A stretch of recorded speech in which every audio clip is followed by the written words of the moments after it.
Денеска речиси сите реагираме на неповолните климатски влијанија кога температурата во текот на едно деноноќе варира и се менува за околу 15 степени разлика.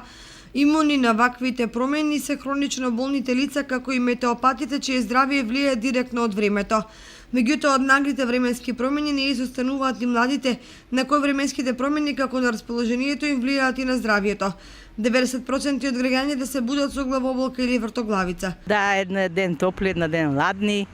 Тоа се влијае на старите, на реум, на ишијас, на се нешто. Па не е добро, нормално дека не е добро. Од 40 на 20, како е добро? Кој може тоа да го поднесе? Ни младите, а не старите. Сепак некои од граѓаните веќе се имаат навикнато на ваквите временски промени, па истите и не им влијаат толку лошо. На мене ништо не ми смета температурата. Тие што се метеопати на нив сметат температурата.